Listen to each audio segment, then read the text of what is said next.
Anualmente, cerca de 20 brasileiras têm as suas vidas ceifadas no exterior por consequência da exploração sexual. Essas mulheres saem do Brasil com promessas de uma vida melhor, mas quando chegam lá, elas são forçadas a trabalhos desumanos. Muitas dessas mulheres conseguem escapar com vida, mas outras perdem suas vidas de forma trágica. E foi isso que aconteceu com a Letícia Mourão, porém com um diferencial. Ela foi uma das únicas mulheres escravizadas na Europa a ter coragem de denunciar os seus agressores. Mas isso, como vocês podem imaginar, não acabou bem. Mas antes de acompanhar esse caso, se você tem interesse por casos criminais, eu te convido a se inscrever aqui no meu canal e ativar o sininho de notificações, porque toda terça e toda sexta saem casos novos. Lembrando que o intuito dos meus vídeos nunca é desrespeitar as vítimas e muito menos os seus familiares. E eu queria muito pedir para vocês não ficarem julgando as vítimas no comentário,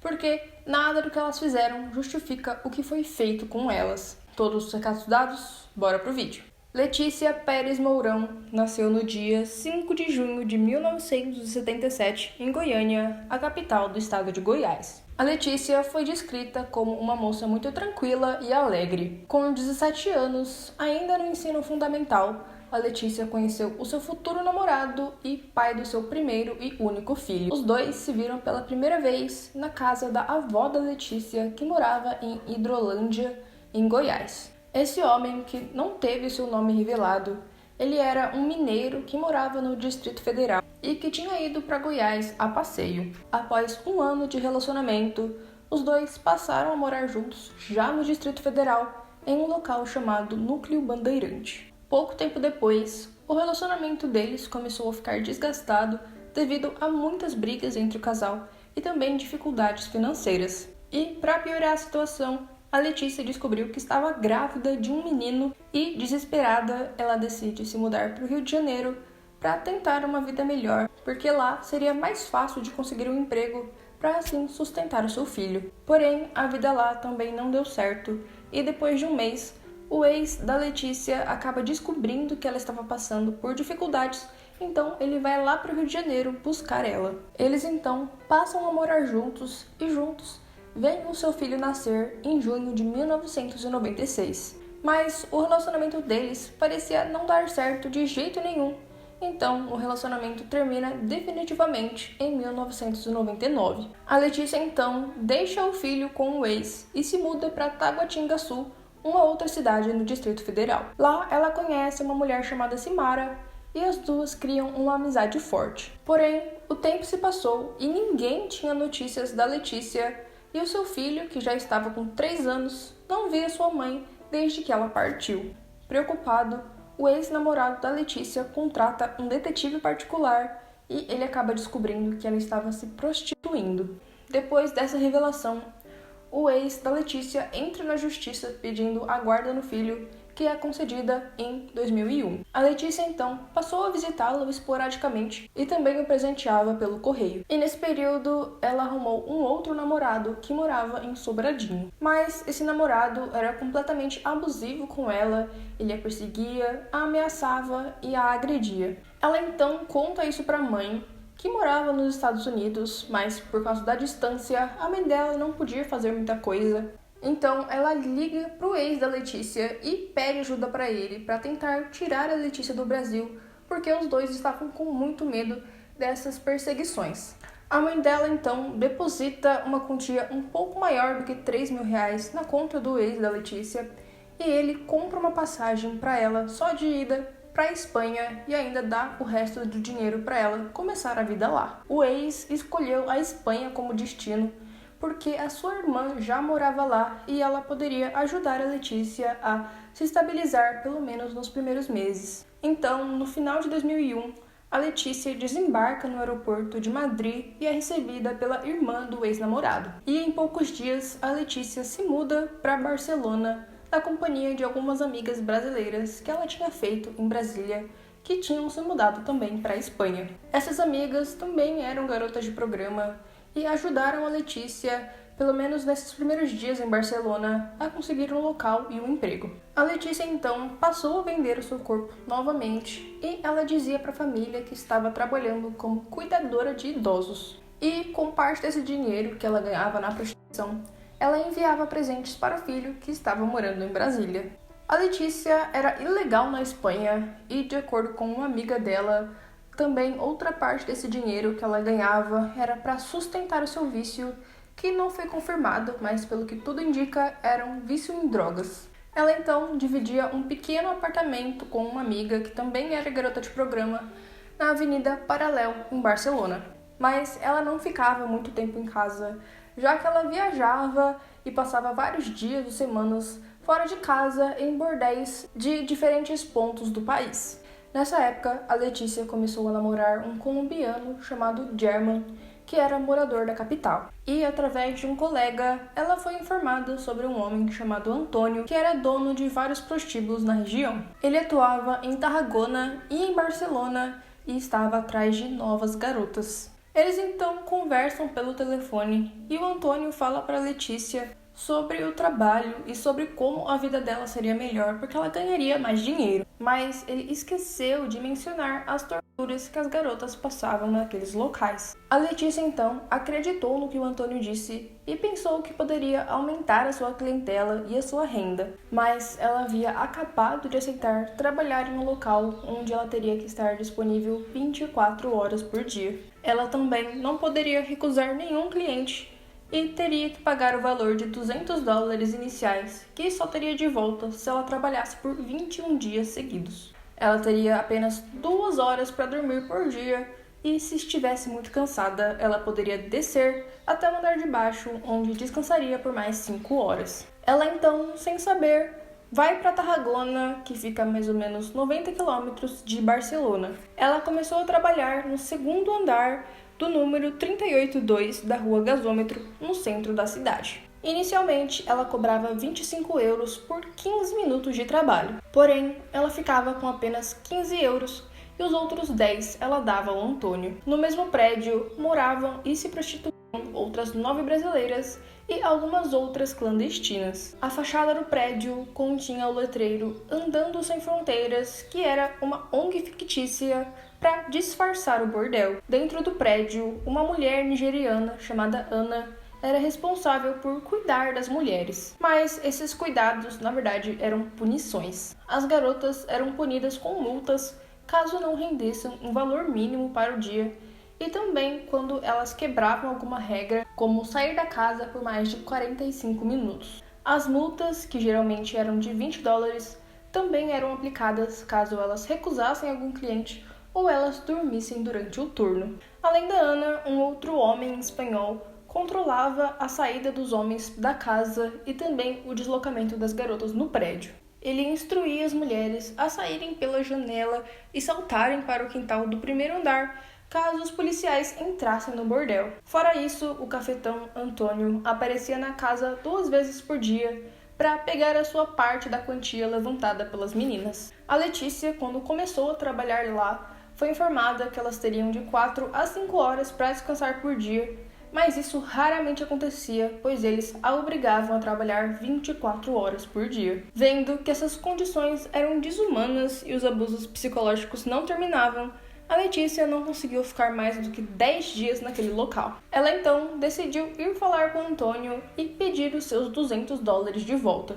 Ele disse que não seria possível e que ele apenas transferiria ela de bordel. Ela então percebeu que não conseguiria sair de lá daquele jeito e então ela pede para ir fumar um cigarro e ele concorda e nisso ela foge. A Letícia vai imediatamente para uma delegacia e em 15 de novembro de 2005 ela denuncia o Antônio por cafetinagem e trabalho escravo. Nessa denúncia, ela oferece nomes, números de telefone e endereços, colaborando muito com a polícia. Ela então registra a queixa e nela ela conta que era obrigada a fazer mais de 40 trabalhos por dia e caso ela não fizesse, ela era espancada e multada. E o acúmulo dessas multas faz com que as garotas criem uma dívida impossível de pagar, tornando elas escravas do bordel.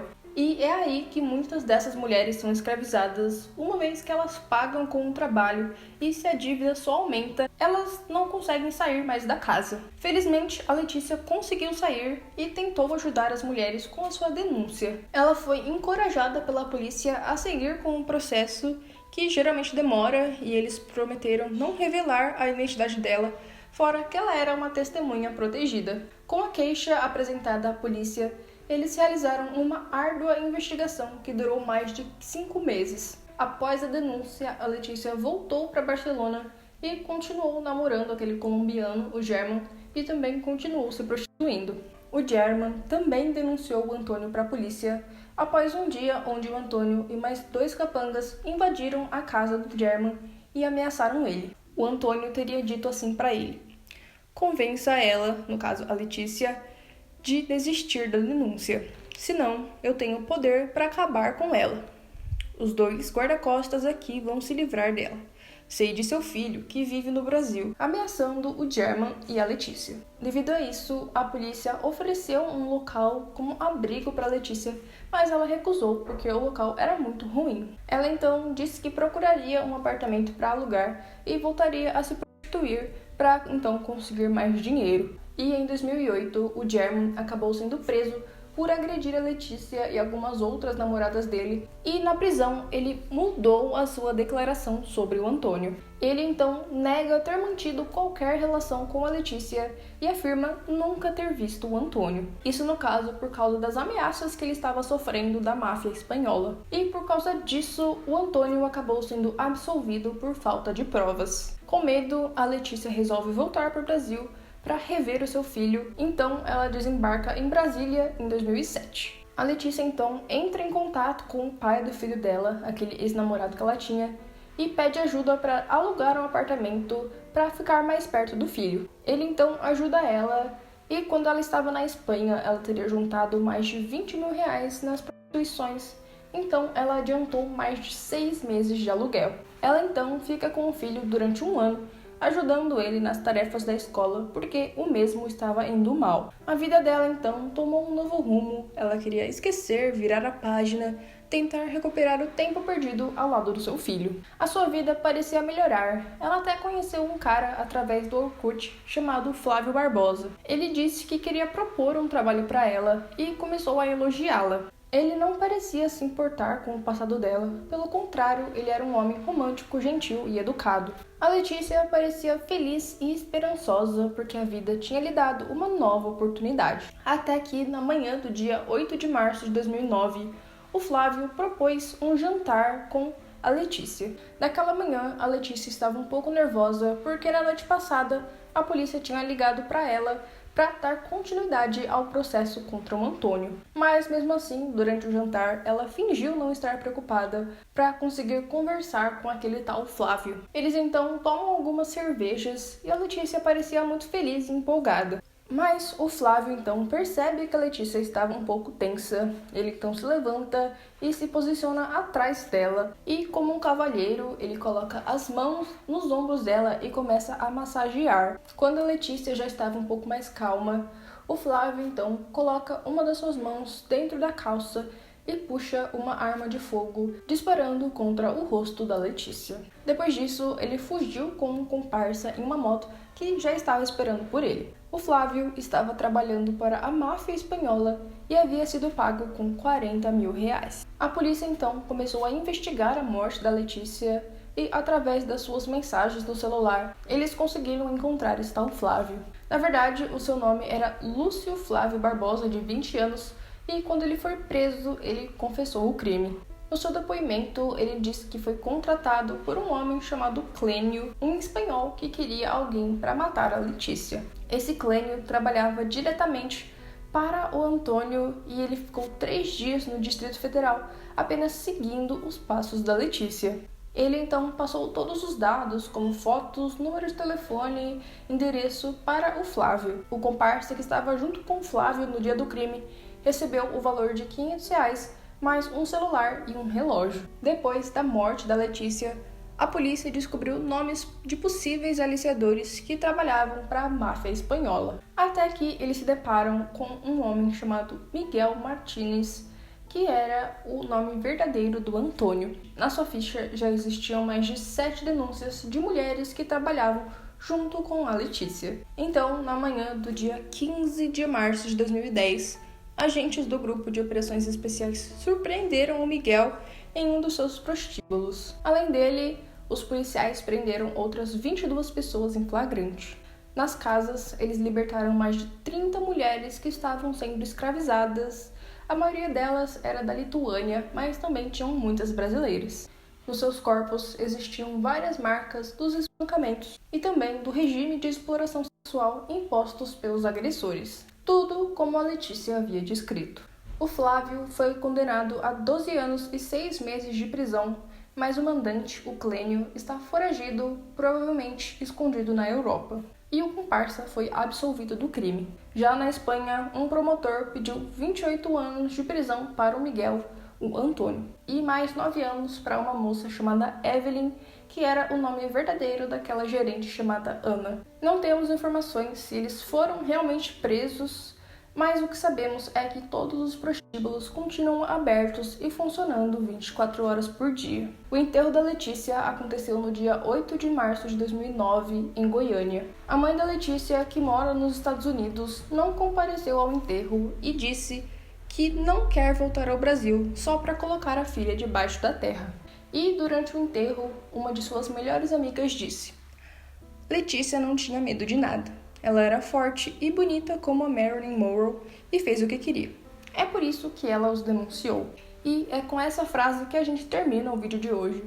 Curte, comenta e compartilha para me ajudar na divulgação. Não esquece de me seguir lá no Instagram que vai estar aparecendo aqui na tela. Até o próximo vídeo. Beijos!